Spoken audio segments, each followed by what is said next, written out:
Tem uma coisa que as pessoas falam também assim, né? Que, mas só que o livro é caro. Isso é uma coisa que me fere, assim, demais. Porque, assim, lógico, sim, o livro não é uma coisa muito barata. Vamos supor, Pessoa Invisível eu tô vendendo a R$40. Mas, assim, as bibliotecas estão vazias. E as bibliotecas são gratuitas. Então, não é desculpa. Não é desculpa. Não vem entrar nem no mérito de que o que você faz com R$50 num final de semana, às vezes numa hora, às vezes num minuto, né? As bibliotecas estão vazias, estão cheias de livros. Bom, eu sou o Wellington Maurício, sou conhecido como Tato, né? Tato, na verdade, foi um nome artístico, porque eu passei a minha vida corrigindo as pessoas que escreviam Wellington, né? É com 2 L, tem um N ali, tem G ali. E eu tenho um primo, né, que ele se chama Emerson, mas a minha priminha, a irmãzinha dele mais nova, hoje estão tudo mais velho do que eu até, chamava ele de Tato. E aí eu pensei, é um nome legal e é um primo que eu amo, né, uma das grandes amizades que eu tenho na vida. Então eu coloquei Tato Wellington. E aí quando eu comecei a escrever, eu pensei assim, não, eu queria reduzir mais ainda, então Tato W. Um nome que eu achei legal, assim, simples de escrever. Ainda assim tem gente que erra, que pergunta assim, é com 2 T's? Eu falo que é com 2 T's. Aí escreve com 3 T's, né? T-A-T-T-O. Moro aqui em Ferraz, eu tenho 50 anos, e eu moro aqui praticamente a minha vida toda. Eu vim pra cá acho que com 4 anos. Aí com 6 anos eu mudei para Coab 2 de Itaquera, morei 2 anos lá, depois voltamos para cá e desde então vivo aqui na cidade de Ferraz de Vasconcelos. Então eu sempre gostei de escrever. Quando eu tinha 14 anos, na 8ª série, existia um concurso de redação chamado Não Solte Balões, que era na rede estadual, e vinha por região, né? E aí eu participei, né? Todo mundo da escola participava, né? E eu participei assim. Na minha 4ª série eu tive uma professora, Maria Regina, queria encontrá-la, não sei onde ela se encontra, que ela mandou a gente comprar um caderno e ela dava sempre redação. A partir daí eu comecei a gostar de escrever, criar algumas histórias e tal, né? Às vezes minha escrita era lida na sala, tal, ficava muito feliz.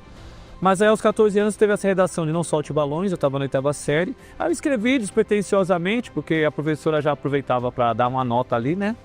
E aí um dia eu estava em casa lá, brincando ou fazendo uma coisa no quintal, mandaram me chamar da escola, era um sábado.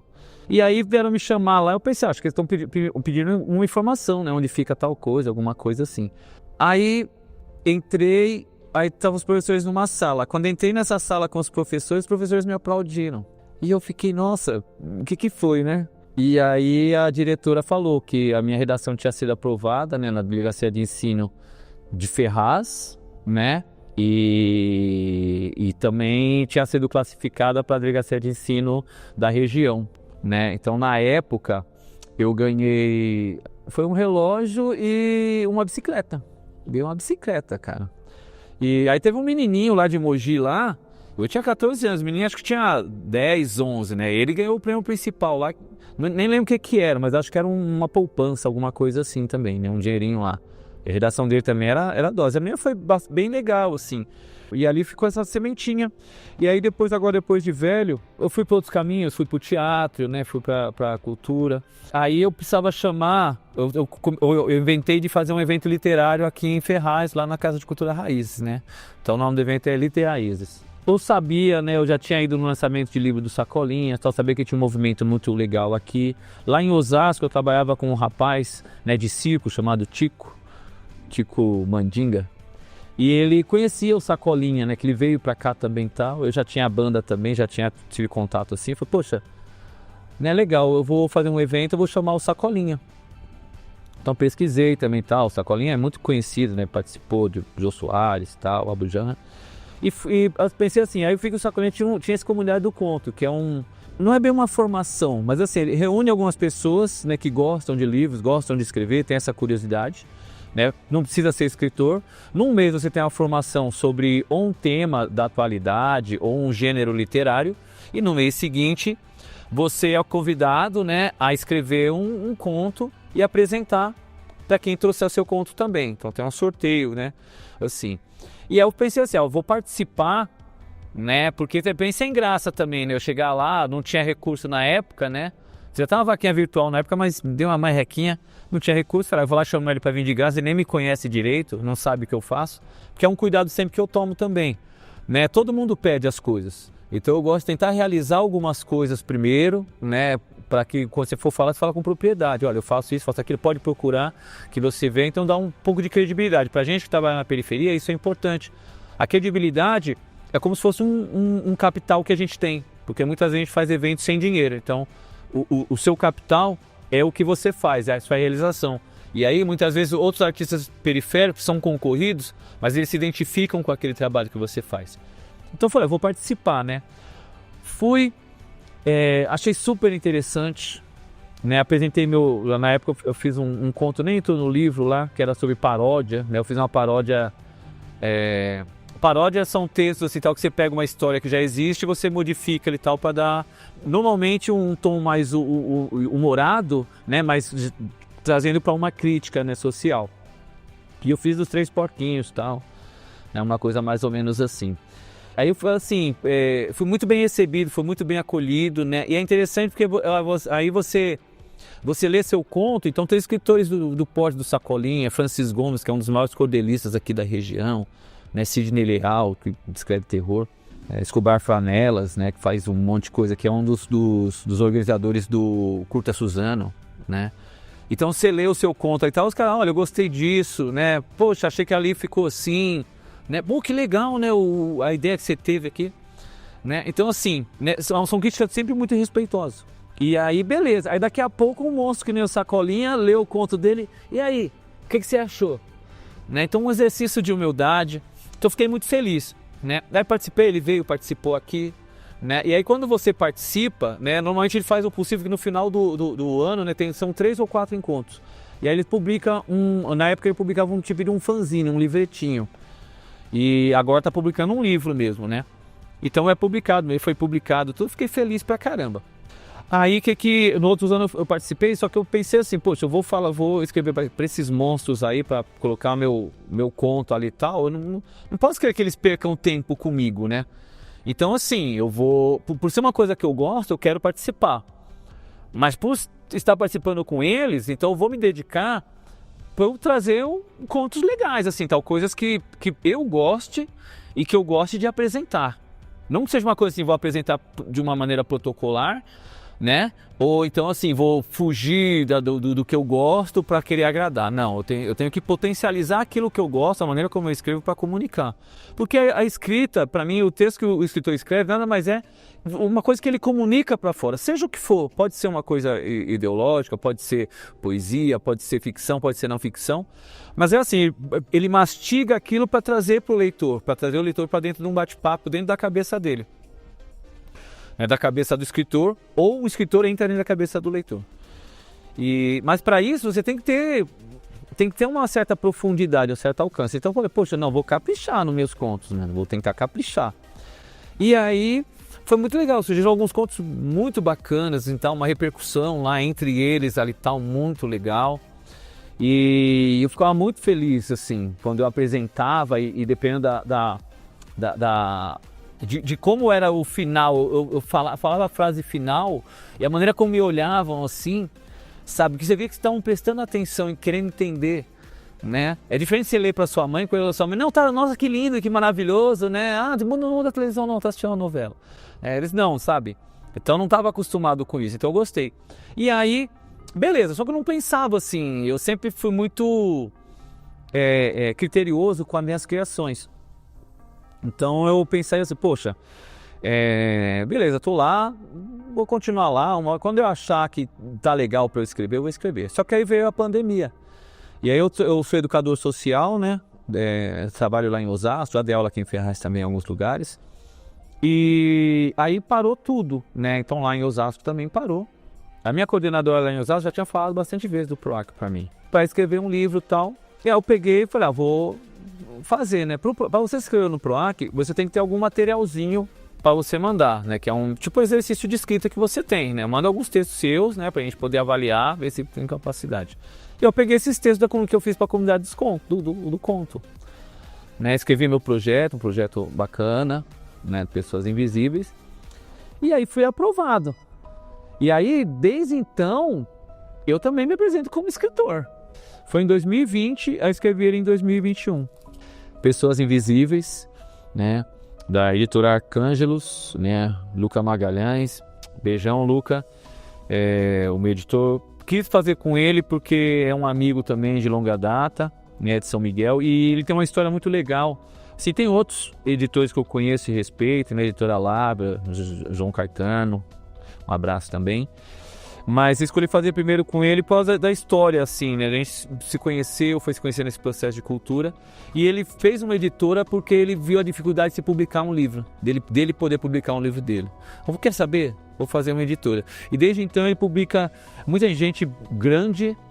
E qualquer um que chega lá, poxa, eu tenho alguma coisa que tal, eu queria publicar. Ele senta com o maior carinho e faz o possível para aquilo ser publicado. Então, fiquei muito feliz. A arte aqui da capa é do Sérgio Júnior. Sérgio Júnior, artista gráfico sensacional, aqui de Ferraz mesmo. E as ilustrações, tem algumas ilustrações aqui, deixa eu achar aqui. É de um outro mestre aí que mora aqui em Ferraz aqui, Isaac Sacara. E foi esse livro aqui, Pessoas Invisíveis. Aí depois, assim, na época eu pesquisei, tá, gente? Pessoas Invisíveis não tinha nenhum livro. Agora é muito popular um livro de um português também, não confundam, um capa amarela e tal. Não li ainda, vou adquirir para ler, foi qualquer ideia dele, né? Mas esse livro, a priori, a gente se pensa assim, que vou falar só de os marginalizados da sociedade. Até tem alguma coisa aqui, mas na verdade são contos, assim, são instantâneos da vida real. De coisas que são, por exemplo, eu tô aqui, falando aqui, ninguém sabe se eu sou feliz no casamento, se eu matei alguém lá na juventude, sabe? Se eu estiver à beira da morte, entendeu? Se eu sou do crime organizado, entendeu? Existe uma pessoa aqui que ninguém vê, que é invisível, né? Então eu gosto de trabalhar um pouco essa temática, enxergar o mundo, tentar observar coisas que ninguém vê. Você passa pela rua, você vê uma pessoa dormindo no chão, você entende que, poxa, ela sofreu, mas assim, quem ela é? Aproveitou que o pequeno estava dormindo, rapidamente fez o pacote e saiu. Na estação, a voz de uma garotinha. Olha, mãe, o professor. Fingiu que não era com ele e encaminhou-se apressado para o fim da plataforma. Idealista, estudou teatro e formou-se em história graças ao pai, técnico em eletrônica. Preparou a mente, mas o momento exigia-lhe as competências do corpo. Fracassou. Consertar TVs e computadores ficou lucrativo. Seu pai quis ensinar-lhe o ofício. Desprezou. Não há tempo agora. O velho se foi com a calamidade. Desceu do trem, subiu as escadas. Alguém sinalizou-lhe próximo às catracas. Um homem acompanhado de um garoto abriu o pacote, avaliou e deu-lhe o dinheiro. Voltava feliz até chegar em casa e deparar-se com a tristeza do filho pela falta do videogame que ganhara do avô. O Sacolinha, ele me inspirou a escrever, e acho que ele inspira muita gente, todo mundo. Acho que a gente devemos muito, nós escritores periféricos, principalmente aqui da Zona Leste ao TT, devemos muito ao Sacolinhas, quiçá outros escritores aí pelo Brasil fora. Gosto muito de fazer questão de falar isso, tá? Para mim é um orgulho. Agora, como estilo, né, eu sempre gostei muito, um escritor que eu gosto muito, ele faleceu, acho que no ano passado, ano retrasado, Cormac McCarthy, Onde os Fracos Não Têm Vez, tal, A Estrada, né? Ele é um escritor muito profundo, ele não é de contos, é um escritor de romances, assim, tal, só que, assim, ele sempre pega uma... Ele pega uma realidade, assim, ele transforma aquela realidade em algo que te prende e te carrega o filme todo, né? E te deixa o livro todo, né? Eu falei o filme porque A Estrada virou um filme também, mas o livro todo. A Estrada, por exemplo, você fica com um nó na garganta, não sei se você já leu, você fica com um nó na garganta do começo até o final, né? E tem uma coisa também que sempre me incomodou, porque eu quero escrever as coisas que eu gostaria de ler, gosto de ler. Então eu tenho uma imagem também um pouco cinematográfica, um pouco audiovisual, né, das minhas histórias, né? Eu gostava muito, por exemplo, de uma série dos anos 60 que ela sempre tentaram refilmar. Ultimamente quem fez um trabalho com ela foi Jordan Peele, 3, 4 anos atrás, né? Que é Além da Imaginação. Que é uma série antológica, né? Cada capítulo é uma história em si.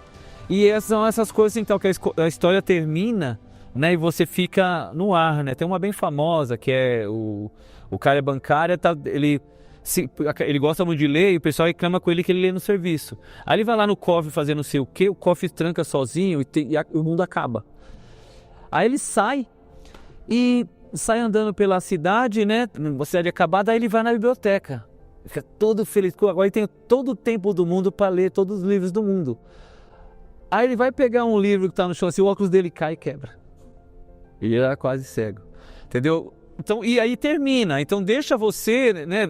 Deixa você tirar as suas conclusões, né? Então eu gosto muito disso.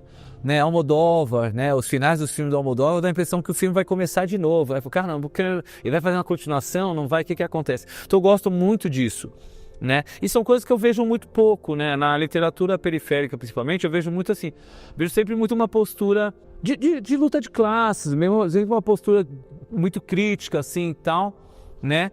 Mas muito direta, assim, muito seca. Então aí eu quero ter outro tipo de ficção que aborda outros temas da sociedade, que talvez tenha até a ver também um pouco também com essa questão social, mas que aborda de uma outra maneira, né? Então é isso que eu trago nos meus contos, né? É isso que eu trago. Então acho que as minhas inspirações são basicamente essas, né? Cortázar também, né? Assim, essa coisa também do texto culto, o próprio Luiz Fernando Veríssimo, né? Embora eu não vou pro humor, mas meus contos, eles são quase crônicas ali, ou são crônicas, são quase contos. Então, a literatura eu acho assim, tem uma importância para mim, né, que sou escritor.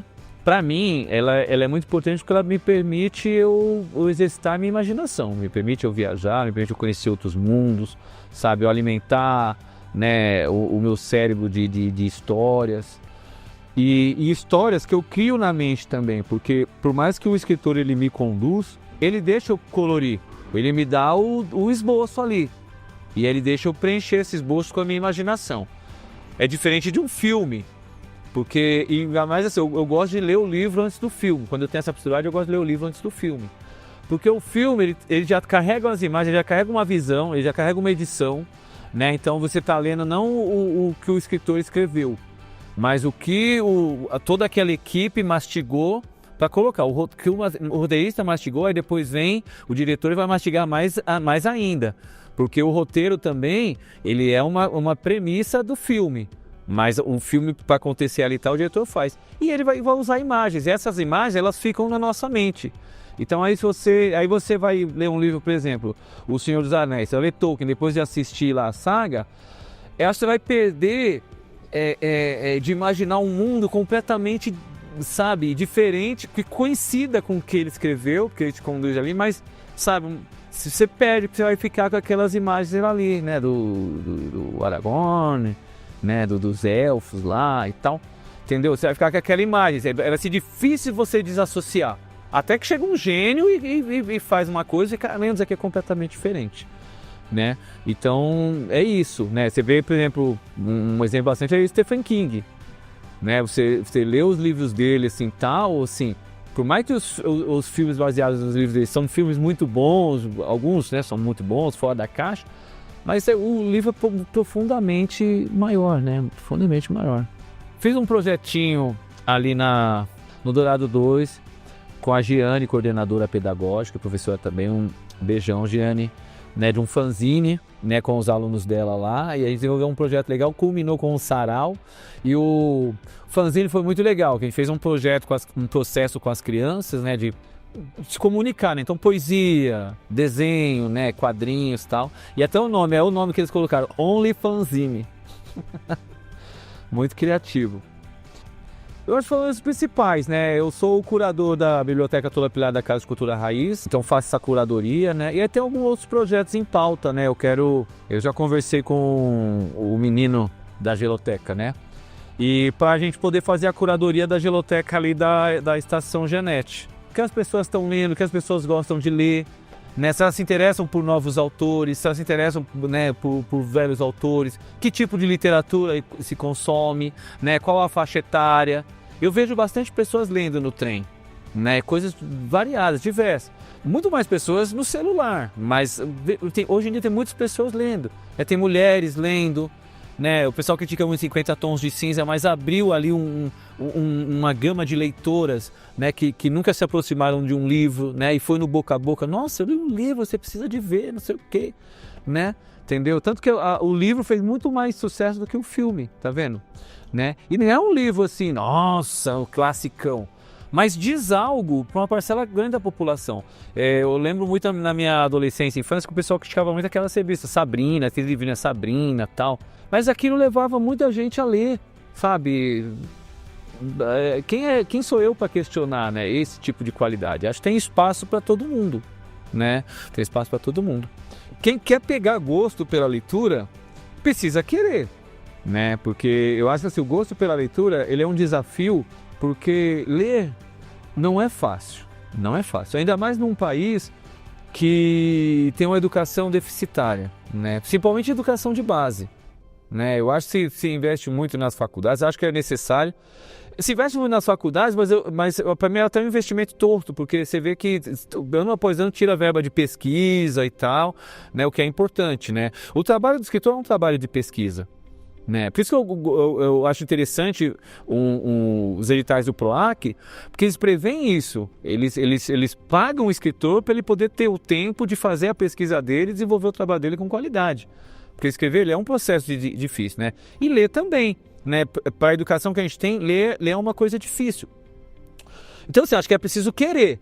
A primeira coisa é preciso querer. Poxa, eu quero ler mais. E aí começa com coisas que você gosta e que você entende, sabe? Não é vergonhoso, como a gente tava falando de literaturas assim, tal, que as pessoas não consideram, tal, Sabrina, 50 Tons de Cinza, quadrinhos, sabe? Começa lendo quadrinhos, sabe? Livros infantis. Se você já tem uma família, já tem filhos, lê para os seus filhos, lê livros infantis para os seus filhos, sabe? Coisas que têm imagem. Procura coisas que você gosta, você não é obrigado. O leitor não tem que gostar de ler tudo. Assim como o escritor, ele não precisa gostar de escrever tudo, não. Você não precisa saber escrever tudo, né? Música, você não precisa gostar de todo tipo de ser eclético. Legal se for eclético. Tem que respeitar. O fulano gosta disso, eu gosto daquilo. Mas você não precisa gostar de todo tipo de música. Você gosta só de samba.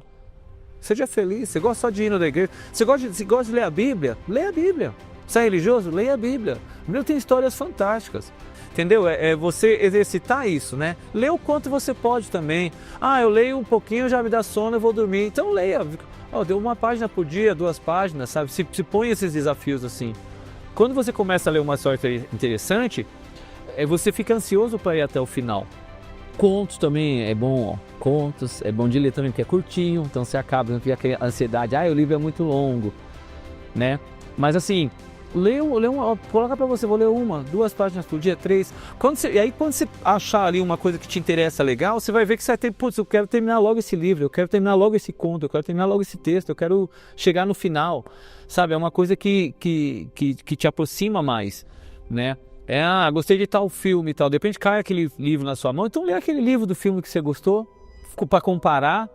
Então também assim, comecei a ler o livro do Tato, queria tanto ler aquele outro livro, mas preciso terminar o livro do Tato. Não, poxa, para na metade, lê outra coisa. Se a outra coisa está te chamando, ela é mais urgente para você, vai lá e lê outra coisa.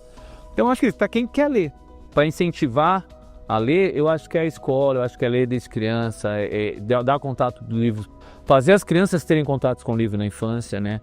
Eu fui na biblioteca, o Renato Gama fez uma biblioteca comunitária lá na Vila em Ocunhé, depois a mãe dele para tomar conta, a mãe dele ela faz um bolo, né, e as criançadinhas vêm e leem os livros e tal. E aí alguém falou para ela que os livros têm que ficar organizados todos assim, inclusive os livros infantis.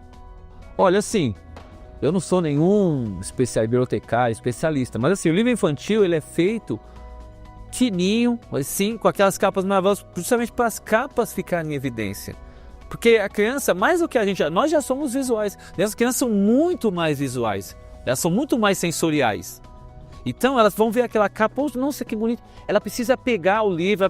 Livro infantil, ele tem data de validade, sabe? A 3, 4 crianças pegou, ele já vai estar quase consumido, sabe? Então, lógico, devia ser mais barato, legal. Mas assim, ele é para ser consumido. Porque é um livro lido, um livro estragado, ter uma criança é um livro lido, é um livro aproveitado, porque a criança ela vai aproveitar tudo do livro, mesmo que ela não saiba ler. Ela vai olhar as figuras, ela vai imaginar, ela vai mexer com o livro de formas que você não mexeria, sabe? Ela vai posicioná-los, ela vai brincar, sabe? Vai ter esse contato, né? Que aí naturalmente a criança ela vai pegando esse gosto, ela vai entendendo, tá? Ter pais que leem também facilita bastante.